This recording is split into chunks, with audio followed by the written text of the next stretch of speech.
उत्तराखंड सचिवालय में सैकड़ों होमगार्ड कर्मी एटीएम चौक के पास इकट्ठा होकर जमकर विरोध प्रदर्शन कर रहे हैं। उत्तराखंड सचिवालय में सैकड़ों होमगार्ड कर्मियों ने एटीएम चौक के पास इकट्ठा होकर जमकर विरोध प्रदर्शन किया।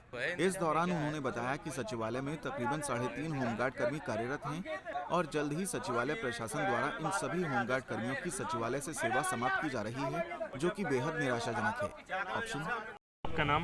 मेरा नाम घनश्याम। आप लोग यहाँ पर जमा हुए, क्या कुछ विषय है? सर विषय हमारा ये है, हम 2000 से पहले यहाँ बुलाया गया था। जब राज्य गठन हुआ था उस समय सचिवालय प्रशासन के पास कोई कर्मचारी नहीं था, तो हम क्लास 3 के आदमी, हमें जब हमारा हक की बात आती तब तो ये कह देते हैं क्लास 3 के आदमी को क्लास 4 में नहीं कर सकते हम। अब हमें करते करते 20-22 साल हो गए सर। अब सारे हमारा जीवन तो यहाँ ख़त्म हो गया।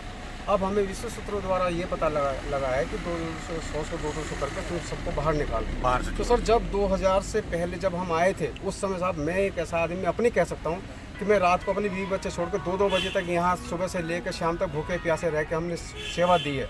और आज जब हमें हमारा ये समय आ गया, हमारे हाथ में रोने लगे, क्यों हम कहाँ जाएंगे सर, कौन संभालेगा हमें।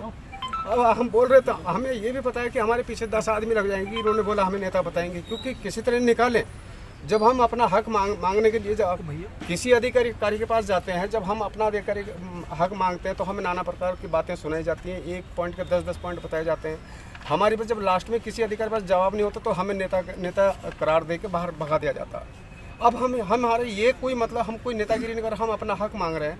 हम जब हमारी अब इतने साल हम जो आए थे उस समय सबसे पहले होमगार्ड आया था यहाँ 2000 पहले जब यहाँ कोई था। आज उसके बाद सर क्या है कि तमाम जगह से इन्होंने आदमी बुलाया, करीब सभी लोग परमानेंट कर दिए गए। यहाँ तक कि ये गढ़वाल मंडल के आदमी तक परमानेंट कर दिए गए। हमने ऐसी कौन सी चोरी करी, डकैती करी, या हमारे अंदर कौन सा ऐसा फॉल्ट है, या हमारा काम नहीं सही था तो हमारा हक हमें क्यों मारा गया। कई दफ़े ये बात आई कि इनको परमानेंट करते, कुछ अधिकारी बेचारे हमारे फेवर में भी थे, तो उसमें कुछ यहाँ के अधिकारी ऐसे भी हैं। अब हम ज़्यादा बात न कह के उनके अपने वो स्वार्थ हैं, हमें हटाने के पे स्वार्थ होगा कोई ना कोई। तो कहने का मतलब मेरा ये कि उन्होंने ये तर्क दिया जी ये तो क्लास 3 के आदमी इनको क्लास 4 में कैसे करा जाए। अरे कानून का लूँगा तो तुम है तेरे पास वो है, सब है इंतजाम में, क्या है। चलो मोबाइल से काट दो मोबाइल से हो जाएगा ना पवन। आप लोग पीछे हटो। सर 2001 से हम यहाँ नौकरी कर रहे हैं होमगार्ड विभाग से, और अब ये जो है हमें बाहर करने का आदेश कर रहे हैं। और जब तक इन्होंने वो करा, क्या करें, जब से हम काम करा था हमने हमारे से काम 2014 में शासनादेश 783 जारी किया। उसमें लिखा कि जितने होमगार्ड है उन्हें गृह विभाग उसे सचिवालय के अधीन किया जाता है। तो उसका शासनादेश जारी हो रखा है सर। नंबर 1 ये है, मंजुल कुमार जोशी थे सर अपर सचिव गृह। फिर उसके बाद ये शासनादेश जारी हुआ, उसके बाद एक शासनादेश गृह प्रमुख सचिव गृह द्वारा फिर जारी हुआ। तब सचिव वो PS जंग पांगी थे सर, ये भी 2014 में हुआ। इसमें जो कमेटी गठित हुई, ये मुख्यमंत्री विजय बहुगुणा थे उस समय।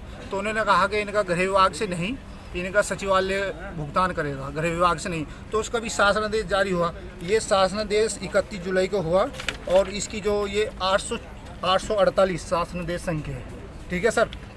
उसके बाद फिर एक और होता है सर, सचिवालय में परिचारकों के कार्य पर होमगार्ड स्वयंसेवकों को उपलब्ध कराया जाएगा। तो फिर हमें 4th क्लास के उस पर रखा गया कि सचिव के यहाँ कितने चाहिए, अंडर के यहाँ कितने लगे, तो उसके सापेक्ष हमें रखा गया। और तब से आज तक सचिवालय प्रशासन उसका भुगतान कर रहा है। और अब जैसे ही हमारा कोर्ट में गया, कोर्ट में हमारा नहीं, हिमाचल, दिल्ली, अन्य राज्यों प्रदेशों का सबका गया, तो इसमें हमारी कोई गलती नहीं है कि जैसे ये सभी ने रीड डाली। वहीं इस मामले पर सचिवालय संघ के अध्यक्ष दीपक जोशी का कहना है कि होमगार्ड कर्मियों की सेवाओं के साथ ये अन्याय किया जा रहा है।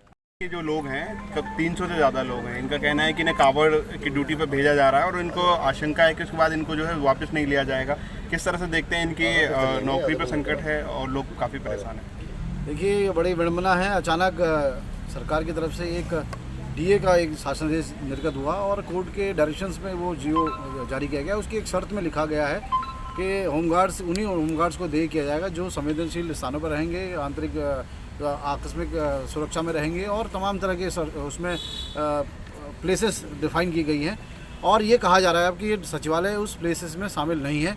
और इस आधार पर जो पिछले 21-22 सालों से लगातार इस सचिवालयों को अपनी सेवाएं दे रहे थे हमारे तमाम वो भाई, होमगार्ड्स के भाई, जो इस समय सचिवालय सहायक के कर्तव्यों का निर्वहन कर रहे हैं और बहुत विपरीत परिस्थितियों में इस राज्य के विकास में, सचिवालय के विकास में सहायक हैं। अचानक उनको जनपदों में भेज देना, अचानक उनको पुलिस होमगार्ड्स के हेडक्वार्टर्स में भेज देना, ये कहीं ना कहीं वो अपना एक सेटअप जो बनाए हुए हैं इतने सालों से, वो सेटअप को डिस्टर्बेंस कहीं ना कहीं करना है। दरअसल हाल ही में होमगार्ड कर्मियों को डीए दिए जाने को लेकर कोर्ट से हुए आदेश के बाद में सचिवालय में कार्यरत होमगार्ड कर्मियों को दिए जाने वाले डीए का अतिरिक्त भार उत्तराखंड शासन पर ना पड़े, इसको लेकर सचिवालय से सभी होमगार्ड कर्मियों की सेवाएं समाप्त की जा रही हैं। इस आशंका के साथ सभी होमगार्ड कर्मी विरोध प्रदर्शन कर रहे हैं। पंजाब केसरी टीवी के लिए देहरादून से आशीष रमोला की रिपोर्ट। हमसे जुड़े रहने के लिए हमारे YouTube चैनल को सब्सक्राइब करें और नई वीडियो की नोटिफिकेशन के लिए बेल आइकॉन को दबाएं।